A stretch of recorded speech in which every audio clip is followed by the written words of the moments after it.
jadi rancu penegak hukum ini kayak cuma ngejar KPI atau kayak pengen cari muka ke presiden atau gimana gitu. Fenomena penegak hukum menurut gua pada saat ini negara saya, kalau kita bandingkan dengan Febri, penegak hukumnya yang udah tersangka tapi belum ditangkap. Ini nih orang-orang ini yang dikriminalisasi ini. Baru beberapa jam aja langsung tersangka, langsung ditangkap. Sekali Dadan pun menurut gue juga menghukum dia itu telat. Negara udah rugi berapa lama. Yang saya benci di rezim ini adalah penegakan hukumnya. Oke. Sangat buruk.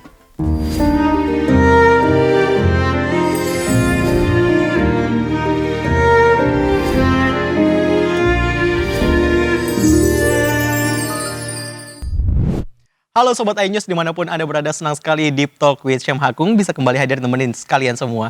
Kali ini kita masih akan ngobrol sama dengan episode sebelumnya. Kita akan ngobrol dengan sosok konten kreator yang vokal juga terhadap isu-isu pemerintah kayak gitu. Ada Bang Salim Doer, apa kabar Bang? Baik, Bang. Kabar baik ya? Baik. Ini Hidup Jokowi. Hidup Jokowi. apa nih maksudnya? Ya biasanya orang yang hidup Jokowi sehat. Oh gitu. Iya. Itu Karena Pak Jokowi kemarin ditanya pilih hidup sehat atau hidup Jokowi. Kalau Pak Jokowi hidup sehat, nah kalau kita hidup Jokowi. kemarin ada tuh lagi yoga juga kemarin. Ya, yoga. Makanya biasanya orang yang hidup Jokowi sehat. Oke. Ini baru pertama loh Bang. Pertama. Bentar. Saya tuh lagi sambil buka-buka handphone Sobat iNews untuk ngelihat konten apa sih yang sekarang tuh lagi Bang Salim ini kan lagi Bang Salim apa ya sorotin kayak gitu. Sorotin. Terakhir apa ya? Paling ya itu isu Jampitsus. Yang Jampitsus diduga korupsi sampai 500 miliar totalnya gitu. Berikut dengan emasnya. Berikut dengan emasnya. Kan Kilo. mengundang kemarahan masyarakat itu. Masyarakat lagi pada susah melihat ada penegak hukum korupsi segitu banyaknya. Emasnya 74 kilo. Lah kalau 74 kilo nggak apa-apa, ini emas. Masyarakat kan ini marah gitu. Belum lagi udah tersangka.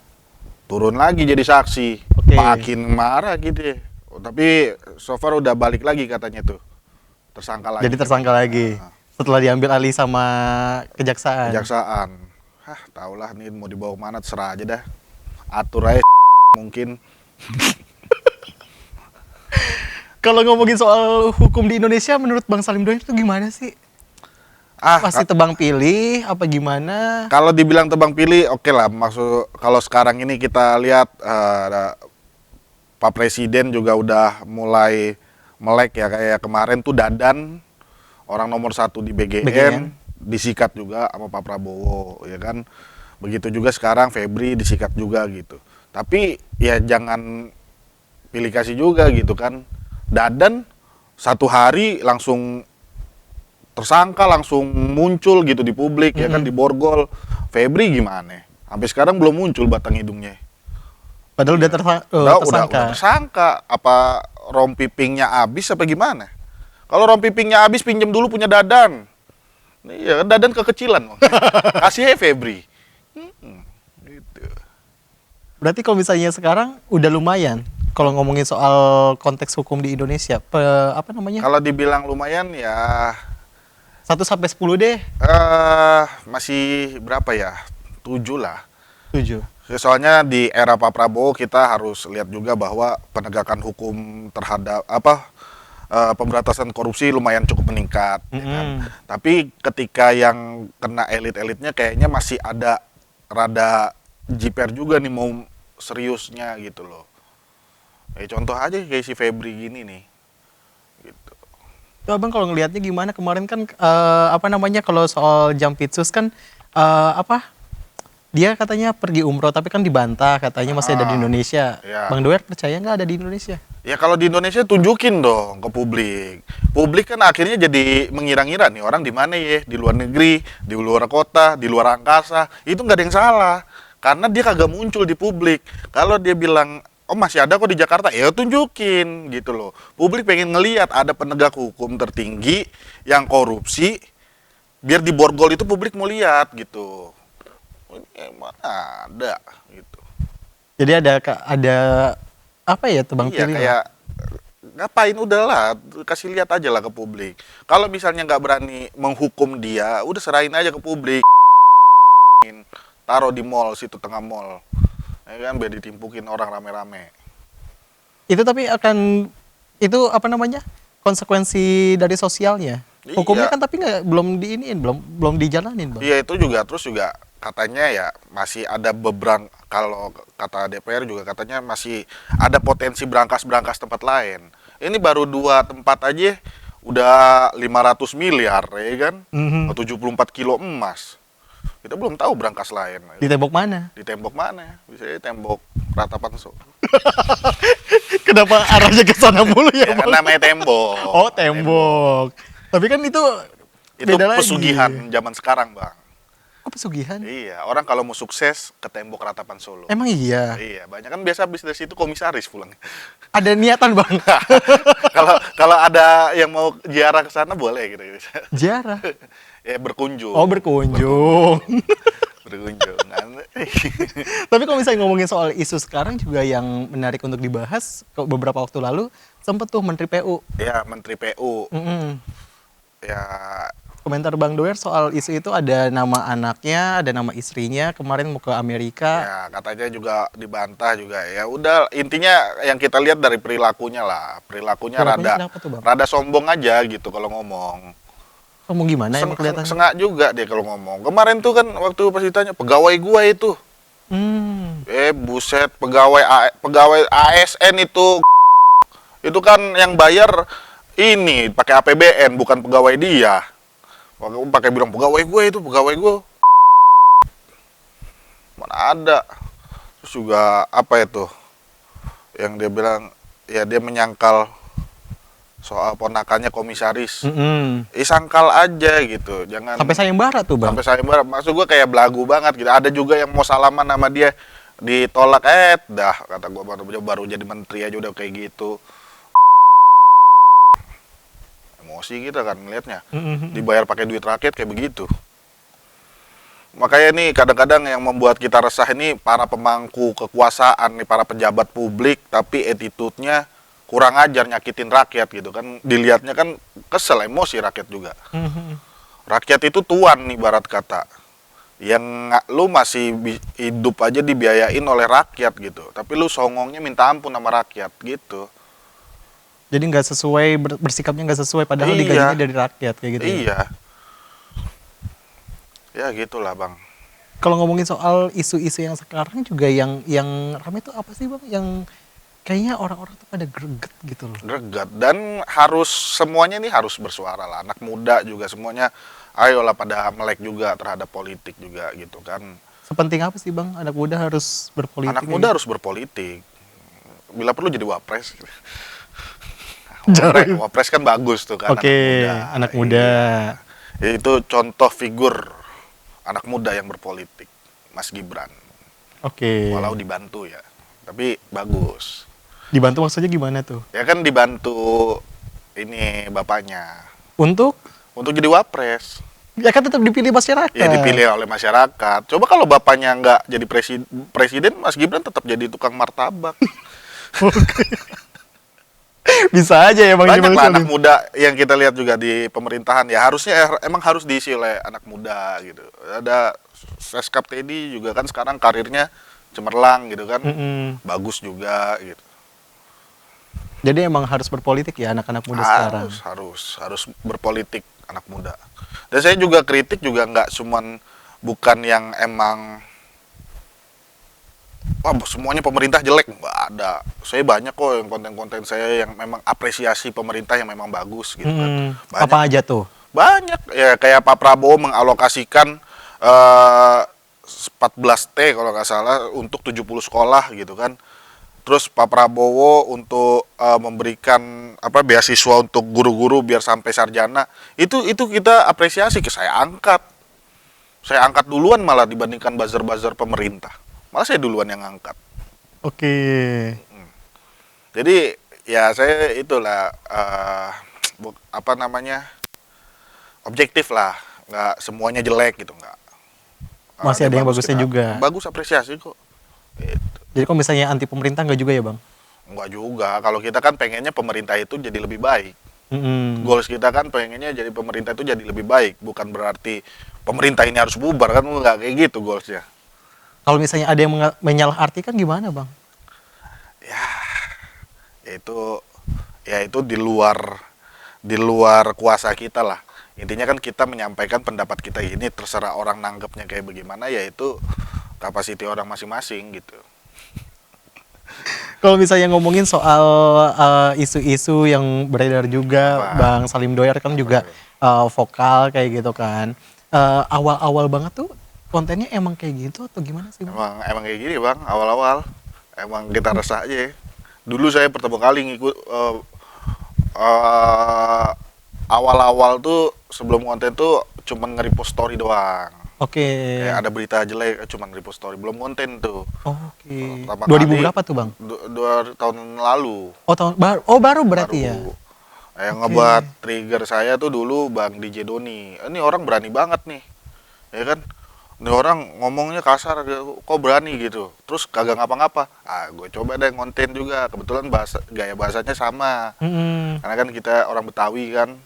Kita lihat, wah, coba konten. Naik. Mungkin keresahan masyarakat sama dengan keresahan gue kali.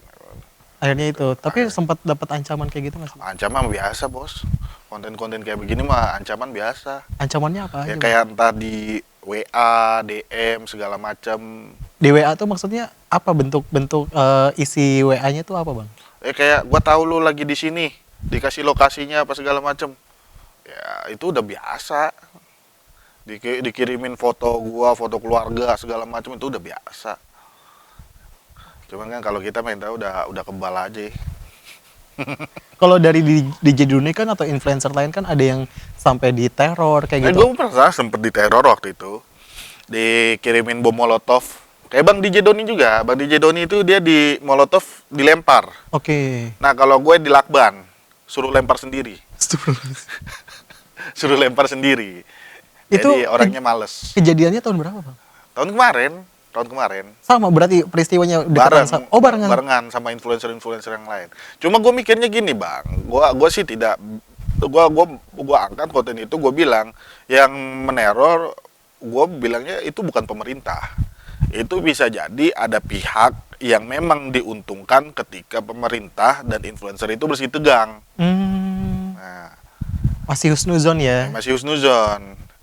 Ya kan kalau misalnya pemerintah bersih tegang sama influencer kan ada satu pihak lah pasti diuntungkan. Tegang juga dia. Astagfirullahaladzim. Ya gitu. Terus kalau misalnya apa namanya konten-konten kayak gitu sempat dapat, kalau misalnya dari pemerintah sendiri ada yang sempat ngontak gak sih bang? Sempat ngontak. Ya, Kayak harus take down nih kayak gini misalnya atau ya apa? ada beberapa tuh pasti ada. Cuman kalau gua kan kagak gua ladenin. Oh tetap aja tuh jalan. Iya. Banyak yang gua katain minta take down tapi gua bilang emang gua sebel aja sama nih menteri gitu kan. Kagak gua take down. Oke. Biarin aja. Tapi aman bang? Aman. Atau ada ancaman Nggak lagi? Nggak ada. Yang terbaru apa? Nggak ada ancaman sih sejauh ini. Nggak ada, cuma diminta take down. Nggak. Itu juga udah lama banget. Oh itu kasus apa waktu itu bang? Apa ya? Ya kalau saya sih sebenarnya banyak yang saya nggak bisa angkat kan, kayak ada beberapa yang memang orangnya baperan gitu ya, saya nggak ada. Cuman Siapa? saya nggak sebut. Nanti antum mancing-mancing saya sebut gimana sih? Siapa sih emang bang? Cuman ada lah Oh intinya. ada. Ya intinya kalau saya fokusnya itu mengkritisi kebijakan dan statement dia sebagai pejabat publik. Saya nggak masuk ke ranah personalnya. Kayak menteri, misal contoh Menteri Bahlil. Yang saya kritisi dia adalah kebijakan dan statement sebagai pejabat publik. Bukan personalnya dia. Mau dia orangnya kayak gimana bodo amat gitu kan. Yang penting lu sebagai pejabat publik, lu yang disorot publik, kacamata itu yang saya ambil, yang saya kritisi gitu loh. Ya lu mau punya ani-ani berapa itu gua nggak masuk ke situ deh. Emang ada bang yang punya ani-ani? Ya kan kita nggak tahu. We Oke. never knows. Namanya orang namanya orang butuh aja. Oh berarti bang Salim punya? Ya kalau saya emang enggak. Oh enggak. Saya enggak. Jadi yang Akun punya IG siapa? saya tuh itu Apa tuh? Cuman sekedar status aja tuh, Kementerian Pemberdayaan Ani-Ani. Jadi yang punya siapa ya, Mang? Pasti ada lah pejabat-pejabat punya ani-ani. Emang masnya nggak pernah ke tempat pijit nggak pernah? Oh, nggak pernah. Tempat pijit kan biasanya plat merah mulu, Pak. Oh, saya nggak tahu tuh di mana aja tuh. Iya. Ya ani-ani itu, Mbak, apakah salah pejabat punya ani-ani? Nggak salah, Bos. Itu bantu UMKM. Oke. Iya, itu membantu UMKM. Kita membantu Pak Purbaya untuk menghidupkan UMKM. Ekonomi berputar. Coba satu ani-ani dia bisa ngasih anak, ketika dikasih duit dia bisa ngasih anaknya sekolah, kan dia pasti janda. Ya kan? Atau dia bisa ngasih orang tuanya. Bener gak? Oke. Ini berkah, Bos. Jadi ekonomi itu berputar. Nah, si ani-ani ini dia punya uang, dia belanjakan lagi ke pasar. Ya kan, dia belanja warteg, dia belanja Indomaret, atau dia belanja apapun itu. Ekonomi nanti berputar lagi, sektor real. Makanya yang lebih jelas daripada Kopdes Merah Putih, daripada MBG, ani-ani lebih jelas. Emang Kopdes gak jelas, Bang? Loh, perputarannya lebih cepat ani-ani kok. Iya, jadi nggak salah juga orang punya ani-ani, silakan. Kalau saya sebagai ini ya, pemerhati ani-ani ya, karena memang kita suka memandang orang itu sebelah mata, Bang. Tapi kan kita nggak pernah tahu apakah dia memang ingin menjadi ani-ani itu karena kepengenan dia, kan nggak tahu. Dia bisa saja dipaksa oleh keadaan, yang mana keadaan itu bertemu dengan orang yang membutuhkan, si pejabat ini gitu loh. Ekonomi jadi berputar. Daripada uangnya ditimbun sendiri di brankas, mending buat ani-ani, berputar ekonomi. Lah untuk masyarakat juga kan? Buat masyarakat juga. Kan ani-ani belanja juga, belanja sayur, belanja. Emang belanjanya sayur? Ya pasti makan sayur lah, belanja beras, belanja telur. Oke. Iya, itu ekonomi sektor real yang memang harus berputar. Saya sampai speechless ini. Makanya kalau kita bilang memberdayakan UMKM ini loh, UMKM hidden yang tidak terlihat, tapi dia membantu perekonomian bangsa. Saya bingung nih harus nanggepinnya kayak gimana. Ini cuma lucu-lucuan aja ya, jangan serius. Nah, kalau misalnya ngomongin soal isu-isu sekarang kan banyak juga itu yang bisa dikritik-kritikin kayak gitu kan. Banyak. Setiap hari kayaknya pasti ada aja lah, Bang, berita. Capek nggak sih, Bang? Jujur sebenarnya capek. Saya itu pengennya konten komedi aja lah sebenarnya. Tapi emang kita lihat buka berita, aduh berita ini lagi, berita resah juga, keresahan. Ya udah kita angkat jadi konten gitu. Dan kebetulan ya keresahan publik sama gitu keresahannya. Ya udah kita bareng-bareng dah gitu. Apalagi kemarin juga dolar sempat 18.000 lagi kan. Dolar sempat 18.000. Iya. Bahkan yang lebih ada buzzer bilang dolar naik itu bagus lah. Dolar naik bagus. Iya, bagus kata dia. Soalnya kalau petani karet katanya kan berhitungnya pakai dolar ya, yang untung petani karet. Karena apa? Dia ekspor. Coba kalau yang impor, petani jagung, ya kan, petani tepung segala macam, yang ini yang impor ya boncos juga. Mereka itu kan kacamatanya dari satu sisi, nggak holistik. Emang buzzer-buzzer. Hati-hati, Bang, takutnya ntar dipanggil pemerintah lagi. Oh, kalau saya kan memberikan masukan ke pemerintah, carilah buzzer yang kompeten gitu loh. Kalau nyebokin, jangan ngawur. Kalau nyebokin, jangan pakai argumen indukan ayam. Maksudnya gimana tuh? Ada buzzer debat sama Bang Ferry Amsari pakai argumen indukan ayam. Yang ngerti dia doang. Publik agak ngerti. Iya, mending kalau dipanggil jadi komisaris, ini kagak. Tapi ada niatan, Bang, untuk bagus-bagusin kayak gitu? Apa bagus-bagusin? Kalau kebijakannya benar saya bagusin kok. Pemerintah mah kagak perlu disuruh. Gak perlu jadi buzzer? Gak perlu jadi buzzer. Kalau kita kan objektif aja, Bang. Kalau misalnya ada kebijakan yang pro rakyat, yang emang bagus, ya kali kita tetap jelekin, kan enggak. Tetap kita angkat bagus lah. Gitu. Kayak misalnya ada MBG nih, amplifikasinya bagus kayak prasmanan, guru bisa ikut makan, makanannya steril. Ya kita angkat, kita bagus, kita bilang ini baru jadi contoh buat SPPG lain. Kayak gitu saya mah. Nah, kecuali kalau ada MBG semangkanya setipis lelenya segede cupang. Nah, itu baru kita maki-maki. Lu yang bener aja lu, ini duit rakyat, lu kasih makan anak orang kayak begitu. Nah, itu ya operasionalnya yang saya kritisi gitu loh. Oke, jadi kalau misalnya emang benar ya diapresiasi, Ya, kalau enggak itu kan suatu hal yang wajar. Kadang-kadang saya ngangkat konten apresiasi saya dibilang cair. Aduh, oh cair itu maksudnya dapat duit. dapat duit. Padahal Cair. padahal iya, enggak. Iya. Enggak lah. Masa kita apresiasi yang bagus kita bilang dibilang cair ya nggak bisa begitu. Kita tuh sebagai masyarakat juga harus fair. Nggak semuanya yang dari pemerintah itu jelek. Dan nggak semuanya bagus juga. Ya imbang aja Walaupun lebih banyak kritiknya. kritiknya. Karena kan sebenarnya kritik itu kan untuk perbaikan, bukan berarti benci. Kritik saya kagak ada udah urusannya personal, nggak ada. Lu mau rumah tangga lu kayak gimana, kayak mau apa kayak urusan lu dah. Kalau kita tuh ngatain dia sebatas kebijakan publik sama statement dia sebagai pejabat publik, udah. Sisanya udah tuh nggak ngurus. Iya, terserah lu mau punya selingkuhan berapa kayak pejabat atau bodo amat kita mah. Itu ranah privasi, kita nggak pernah masuk ke kamar orang.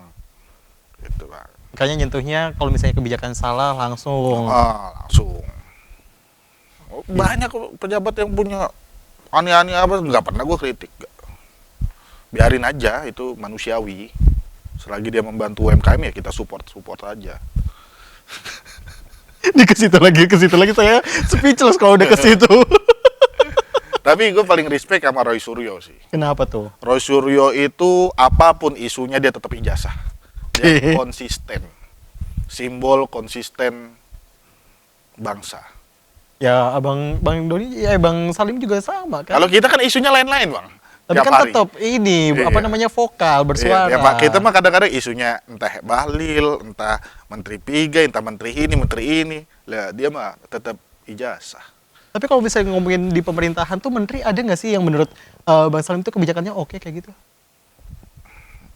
Ya, So ada far, aja. Ada aja. Ada Siapa? lah. Siapa ya? Boleh sebut nama nggak? Lupa saya juga. Kan yang bagusnya. Iya, lupa juga. Even Bahlil pun saya pernah puji bagus. Oh iya. Iya, bahwa Bahlil waktu itu pas dulu ya, waktu pas harga BBM kita paling rendah di Asia Tenggara, itu saya puji Bahlil bagus pada saat itu. Sekarang BBM naik. Gitu. Cara mengkritiknya emang keras seperti itu ya? Iya. Kalau kita kan emang bahasa jalanan aja, Bang, bahasa nggak sekolah. Dan kebetulan masyarakat lebih suka kali ya bahasa yang ceplos-ceplos gitu dibandingkan bahasa-bahasa yang rapi gitu. Walaupun banyak buzzer juga yang nyerang, Bang. Ya elah, buzzer nyerang juga kayak dikelitikin, Bang. Bukan level kita juga. Buzzer juga kalau dikumpulin jadi satu, lawan saya sendiri juga nggak ada apa-apanya, Bang. Mereka kan ya pemerintah jelek dipaksa bagus, dicebokin gitu. Ya masyarakat enak juga ngeliatnya kan. Ya mau sampai kapan sih lu nyebokin pemerintah gitu kan? Ya kalau jelek ya lu kritisi dong gitu. Kalau emang bagus ya baru lu apresiasi gitu. Objektif aja. Tapi so far kalau misalnya ngomongin ini kan 2026 ya. 2026.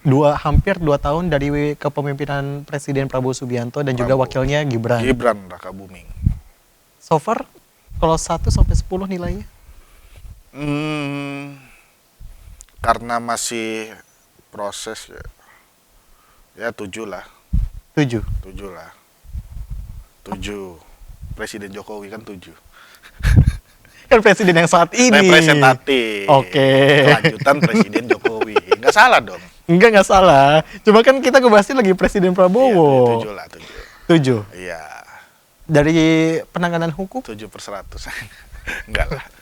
7/10. Penanganan hukum jelek sih. Jelek sih. Banyak fenomena anak muda dikriminalisasi. Oke. Banyak profesional yang memang ahli di bidangnya di penjara. Nah, itu fenomena di zaman Presiden Prabowo saat ini. Penegak hukumnya ugal-ugalan. Banyak, kita udah nggak perlu sebut deh, dari mulai Tom Lembong, ya kan? Tom Lembong, terus Nadiem, Ibam, profesional-profesional di Pertamina yang dikriminalisasi, terus Amsal Sitepu, terus yang paling baru lagi ada Niko Wijaya. Ini Niko Wijaya paling kesian menurut saya. Dia ini direktur BRI Venture, yang mana tugas dia memberikan investasi ke perusahaan-perusahaan startup yang berpeluang untuk maju. Pada saat itu dia invest ke Tanihub, perusahaan startup. Oke. Dan Tanihub ini diproyeksikan akan maju. Nah, dia mengambil kebijakan untuk menginvest Tanihub. In the end, Tanihub rugi. Nah, kebijakan dia yang invest ke Tanihub dianggap merugikan negara. Dan dia dipenjara akan hal itu. Kan Niko Wijaya bukan dukun, bos. Dia menginvest, perhitungannya ada. Tapi kalau seandainya rugi, ya we never know. Dia bukan paranormal gitu loh. Tapi dipenjara. Gitu. Kayak misalnya masnya jadi direktur perbankan, terus saya minjem uang ke masnya. Saya minjem 20 juta, saya galbay habis itu. 20 juta itu jadi kerugian negara yang dibebankan kepada mas. Gimana? Nah, itu jadi rancu penegak hukum ini kayak cuman ngejar KPI atau kayak pengen cari muka ke presiden atau gimana gitu. Oh, udah hukum ini gitu. Apalagi Amsal Sitepu. Yang video editor itu. Video editor. Siapa yang mau ngedit gratis, bos? Masa ngedit gratis di penjara? Penegak hukumnya. Gitu loh. Ini industri kreatif yang mana nilainya juga ya yang punya kreativitas itu yang menilai gitu loh. Dia mau pasang harga 4 juta kayak buat ngedit, 5 juta, 20 juta itu hak dia. Tergantung kreativitas. Ini dihargain 0 rupiah kan negara kayak begitu. Begitu juga kasus Pertamina. Profesional-profesional yang mana dia lulusan luar negeri, hebat gitu kan. Menangani Pertamina hingga negara untung bertriliun-triliun, tapi dikriminalisasi. Dianggap oplosan lah segala macem. Pada saat persidangan nggak pernah ada itu oplosan yang merugikan negara 285 triliun. Ini apa? Penegak hukum apa ini? Begitu juga Nadiem, Ibam tuh yang cuman memberikan rekomendasi, ini bagus loh Chromebook ini, di penjara. Gak ada kerugian di situ. Tuh gimana? Apalagi Ibu Ira Puspadewi. Nah, fenomena penegak hukum menurut gua pada saat ini negara saya. Kalau kita bandingkan dengan Febri, penegak hukumnya yang udah tersangka tapi belum ditangkap. Ini nih orang-orang ini yang dikriminalisasi ini. Baru beberapa jam aja langsung tersangka, langsung ditangkap. Gitu. Tapi Febri sekarang orangnya mana? Gak pernah kelihatan di publik. Makanya kalau masnya nanya kalau soal penegakan hukum, gue bilang 0/100. 0.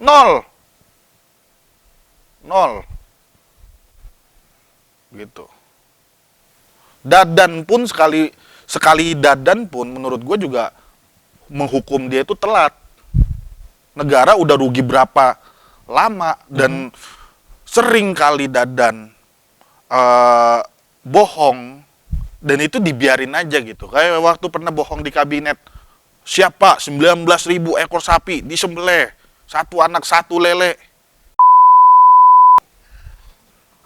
Gue bilang, ini udah terang-terangan bohong, tapi nggak pernah dipenjara, nggak pernah diusut, nggak pernah di ini. Sampai ada pengadaan motor, sampai ada pengadaan apa yang nggak pugu lagu gitu. Tapi baru dipenjara. Kenapa nggak dari kemarin? Telat juga kan? Tapi giliran rakyat ngedit dihargain 0 rupiah. Penegak hukum kayak gitu. Emosi saya kadang-kadang kalau ngelihat penegakan hukum di negara ini ya. Giliran penegak hukum tertingginya TPPU merugikan ratusan miliar di saat rakyat lagi pada susah makan. Rakyat lagi pada susah makan, susah cari kerja.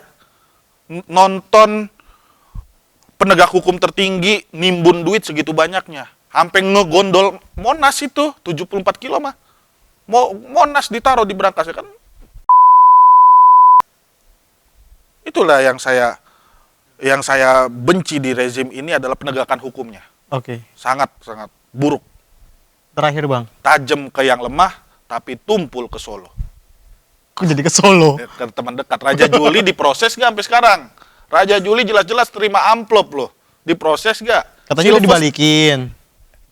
Itu tuh pemerintah DPRD Sumut ketahuan suap, ngebalikin, di penjara 5 tahun. Harusnya tetap diproses. Proses dong. Iya, walaupun udah dibalikin. Itu selama 12 hari atau 13 hari itu nggak dibalikin. Diputer dulu apa main balak 6? Apa gimana? Iya kan? Oke. Sylvester, ini Sylvester menurut gua nih, terakhir Sylvester. Sylvester itu simbol bahwa hukum ini bentukannya. Kenapa tuh Bang? Dia sudah terpidana, ya kan? Terpidana 5 tahun penjara. Tapi sampai sekarang nggak dihukum, malah jadi komisaris. Coba itu. Sylvester sudah terpidana, tidak dihukum, tapi malah jadi komisaris. Ini kayak ngelempar ke muka presiden ini. Ini serius nggak sih ini hukum di negara ini kayak begini? Itu loh. Tapi giliran maling ayam, 2 tahun penjara, 5 tahun penjara. Maling ini, aduh, giliran rakyat kecil yang maling dia dikejarnya udah ampun-ampunan. Kayak kakek-kakek maling karet buat nyambung hidup makan di penjara. Coba. Kemana keadilan soal bullshit semuanya? Kalau kita bilang penegakan hukum di era sekarang ya, ya itulah. Makanya saya nggak salah juga bilang penegakan hukum di negara ini tajam ke yang lemah, tumpul ke Solo. Iya. Terakhir Bang, harapannya untuk pemerintah. Udah beresin lah, ini penegakan hukum dulu lah, rapihin, udah itu aja dulu. Penegakan hukum. Penegakan hukum Concernnya di rapihin. situ. Iya, concern dulu di situ. Kalau penegakan hukum rapi, penegakan hukum tidak tebang pilih, mau yang atasnya juga, mau menteri apa segala sikat, kagak ada pandang bulu, rapih, menteri juga bakal bener kok kalau misalnya penegakan hukum bener. Dia nggak berani maling, dia nggak berani nyopet. Penegakan hukum aja dulu dah adil, dah rapih, jangan mengkriminalisasi orang. Nah, itu aja dulu. Concern terhadap penegakan hukum dulu. Iya. Nanti setelahnya itu bisa rapi kayak gitu. Pelan-pelan lah diatur gitu loh. Siap. Bang Salim Doer, terima Terima kasih kasih banyak. sudah mau diundang ke Terima iJus. kasih. Itu tadi Sobat iJus perbincangan kita. Semoga apa yang disampaikan tadi bisa didengar juga oleh pemerintah. Thank you for watching. Sampai jumpa.